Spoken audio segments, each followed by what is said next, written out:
Okay, so I hope the last video made some sense.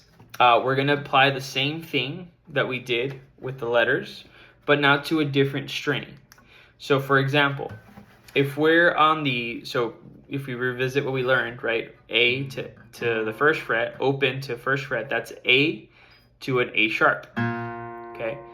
So if you're on a different string, for example, the E string, let's take the little e, the string on the bottom.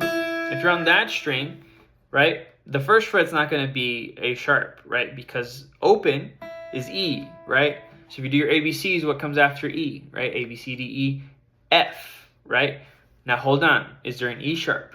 Remember? So is there going to be E sharp and then F, or is it going to be E, F, right? So remember, it was A through G, sharps in between, except for B and E, right? Bacon and eggs. So that's E. So that means E to F, right? So open E, that's the open string note, right? And then first fret is going to be an F.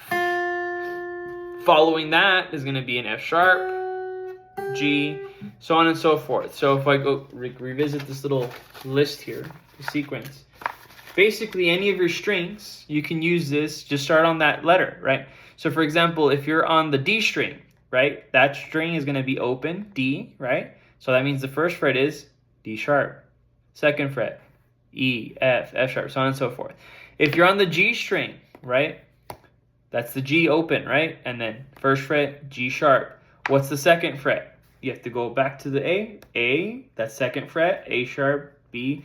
It's the same sequence. You just got to follow the ABCs from wherever they start, right?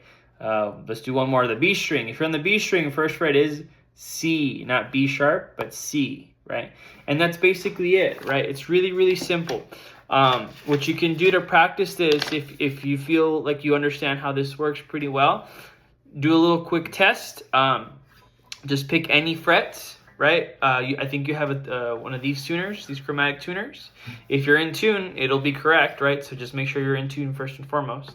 So yeah, pick any note, just like randomly, just go, all right, what's that? All right, so that's the 7th fret of the E string, right? So what note would that be? So the E string is E, right? Open. So first fret is E, F, F sharp, G, G sharp, A sharp, B. So the 7th fret of the E string is a B, right? And if you want more of a challenge, right, you can take a chord, right? So if you take a C chord, what are those three notes that you're holding down? That's a C, that's an E, and then there's another C, right? So those are the 3 notes you're holding down for that C chord, right? Or you could take a song that you're learning, right? Like let's say that that's Where's My Mind? What are these notes? Right? Got a B here and a G sharp. Or whatever, kind of give yourself a little challenge. Figure out what notes you're playing for whatever song you're doing. All right?